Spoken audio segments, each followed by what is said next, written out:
સુરત જિલ્લા collector doctor Saurabh પારઘીની અધ્યક્ષતામાં બેઠકનું આયોજન કરવામાં આવ્યું હતું।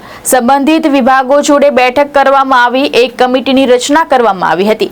ગેસ સિલિન્ડરનું ભારણ ઓછું થાય તે માટેના પ્રયાસ હાથ ધરવાની ચર્ચા કરવામાં આવી હતી। ચાલુ સપ્તાહમાં સમસ્યાનું નિરાકરણ કરવાનો પ્રયાસ કરશે। ડોમેસ્ટિક અને એલપીજીના સપ્લાયમાં કોઈ સમસ્યા નથી। જરૂરિયાત કરતાં વધારે બોટલો નહીં લેવા વિનંતી કરાઈ છે। ગેસ સપ્લાયનો પુરવઠો પૂરતો છે। અત્યારે ઉદ્યોગોને કોમર્શિયલ ગેસ સિલિન્ડરની તકલીફ છે। રાજ્ય સરકારની ગાઈડલાઈન અને ક્રાઇટેરિયા મુજબ પુરવઠો આપવામાં આવી રહ્યો છે। આજે 1800232022 હેલ્પલાઇન નંબર જાહેર કર્યો છે। 200 જેટલી ગેસ લાઇનની અરજીઓ મળી છે, જેનો 7 દિવસમાં નિકાલ થશે। કાળાબજારી અંગેની ફરિયાદ આવે તો પુરવઠા વિભાગની ટીમ એક્ટિવ છે। પોલીસ સાથે રહી ટીમ ગોડાઉનો ઉપર તપાસ કરી રહી છે।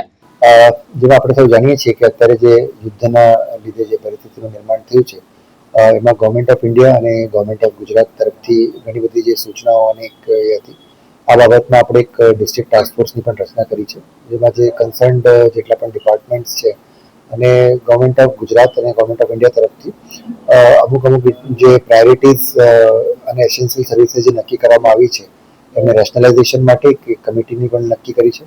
સાથે સાથે જ આપણું એક ફોકસ છે કે અત્યારે જેટલી પણ પાઇપ્ડ નેચરલ ગેસ એમાં કન્વર્ટ થઈ શકે, જેના કારણે જે સિલિન્ડર્સ અને એના ઉપર જે એલપીજી છે એના ઉપરથી જે ભારણ છે એ ઓછું થાય, એના માટે અમે જેટલી પણ ગુજરાત ગેસ પાસે અરજીઓ પેન્ડિંગ હતી અને કોઈ એનઓસીના કારણે કે કોઈ ડિપાર્ટમેન્ટની મંજૂરી બાબતની વાત હતી, એટલે અમે એસએમસી, આરએનબી, એનએચઆઈ અને એટલે બધા જેટલી પણ અમલીકરણ એજન્સીસ છે જે લોકોના પરમિશનની જરૂર પડે છે, આ લોકો સાથે બેઠક કરીને એટલે વિધિન અ વીક આ બધે એનો નિકાલ કરવા માટે અને જેટલાક પેન્ડિંગ એપ્લિકેશન્સ છે એનો નિકાલ કરીને પાઇપ નેચરલ ગેસમાં કેવી રીતે આપણે એલપીજી કન્વર્ટ કરી શકીએ છીએ એ બાબતનું એક આખી મિટિંગનું આયોજન કર્યું હતું।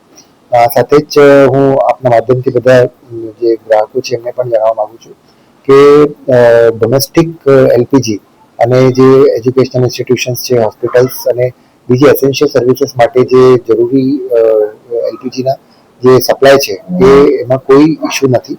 એટલે લોકોને અપીલ પણ છે કે ખોટી ઉતાવળ કરીને કે આપણે જે હોય ને કે જેટલી આપણી જરૂરિયાત છે, જરૂરિયાત કરતાં વધારે આપણે જો કે કરીએ તો એક પેનિક સિચ્યુએશન ઊભી થાય છે, એટલે પેનિક કરવાની કોઈ જરૂર નથી।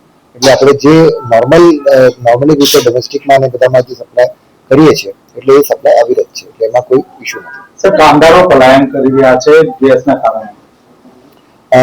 અમુક ઇન્ડસ્ટ્રીયલ ડિપાર્ટમેન્ટ તરફથી ઇન્ડસ્ટ્રીઝ તરફથી અમારી રજૂઆત હતી કે પણ આ લોકોના મોસ્ટલી જે કમર્શિયલ સિલિન્ડર્સ હોય છે એટલે એમને થોડી અત્યારે તકલીફ પડી રહી છે, બટ અમે અમારી ડિસ્ટ્રિક્ટ ટીમ સાથે જે ક્રાઇટેરિયામાં આવે અને જેટલું રેશનિંગ કોટા છે એમાં મેક્સિમમ લોકોનો સમાવેશ કરવાનો અમે ટ્રાય કરીએ। સર, ખાસ કરીને જે કામદારો છે રાંધણ ગેસનો ગેસ નથી કે જમવાનું બનાવવું કઈ રીતે, એને લઈને પલાયન થઈ રહ્યા એટલે અમે જે રિક્વાયરમેન્ટ છે એ અને એની સાથે જે ગવર્મેન્ટ ઓફ ગુજરાતની ગાઈડલાઇન્સમાં જે ક્રાઇટેરિયા અને કોટા નક્કી કરેલા છે એ મુજબ એમને મેક્સિમમ લોકોને અમે સમાવવાનું ટ્રાય કરીએ છીએ।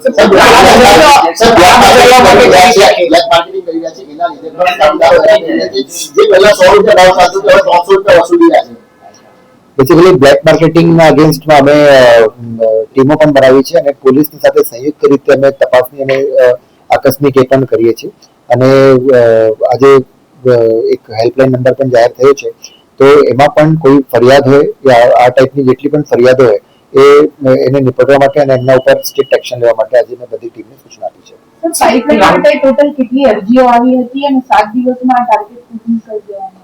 જી, ઓલમોસ્ટ 200 જેટલી અરજીઓ જે છે પાઇપલાઇનની આપણી પાસે એક પેન્ડિંગ છે, એમાં મોટાભાગના જે ઇન્ડસ્ટ્રીયલ એકમ છે, હોસ્પિટલ, એજ્યુકેશન ઇન્સ્ટિટ્યુશન, એટલે જેટલા પણ પ્રકારની અરજીઓ છે બધી અરજીનો નિકાલ જે છે અમે 7 દિવસમાં કરવાનું ટાર્ગેટ રાખ્યું છે। સર, જે કોમર્શિયલની અછત છે એવી વાત સામે આવી રહી છે, આપણી પાસે કેટલો સ્ટોક હશે અત્યારે, કેટલા દિવસનો સ્ટોક જે છે એ બધું ઓઇલ મેનેજમેન્ટ કંપનીઝ છે એ બધું મેનેજ કરે છે અને સરકારની પ્રાયોરિટી મુજબના હવે પૂરતો સ્ટોક અવેલેબલ છે। સર, પાઇપલાઇનની સાથે જે લોકોના ઘરમાં સિલિન્ડર પણ હશે તેવા લોકોને કઈ રીતે ચકાસવામાં આવે છે?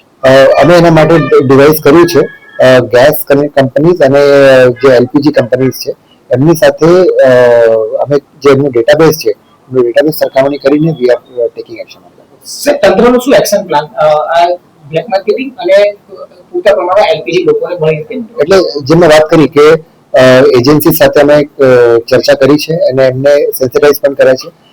મીડિયાના માધ્યમથી લોકોને પણ સેન્સિટાઇઝ કરીએ છીએ કે કોઈ પેનિક કરવાની ખોટી જરૂર નથી. તો જેમ કે લોકો પેનિક કરે તો એમાં જે કૃત્રિમ અછત છે એ સર્જાઈ શકે, એટલા માટે લોકોને કરીએ છીએ કે ભાઈ જે નોર્મલ રીતે આપણે યુઝ કરીએ છીએ એલપીજીનું સિલિન્ડરનું, એટલે એ રીતે જ થાય ડોમેસ્ટિક, અને એમાં કોઈ ઇસ્યુ નથી. પ્લસ કોઈ જગ્યાથી કાળાબજારી કે એની કમ્પ્લેન્ટ્સ આવતી હોય તો અમે જેટલા પણ ગોડાઉન્સ છે અને બાકી જ્યાંથી પણ ફરિયાદો આવતી હોય એના માટે પોલીસની સાથે અમારી પુરવઠાની બધી ટીમો છે એ એક્ટિવ છે અને દરેક વિસ્તારમાં એ અમે સતત રેન્ડમ ચેકિંગ કરી રહ્યા છીએ. ભાવેશ ઉપાધ્યાય, દ્રષ્ટિકોણ ન્યૂઝ, સુરત.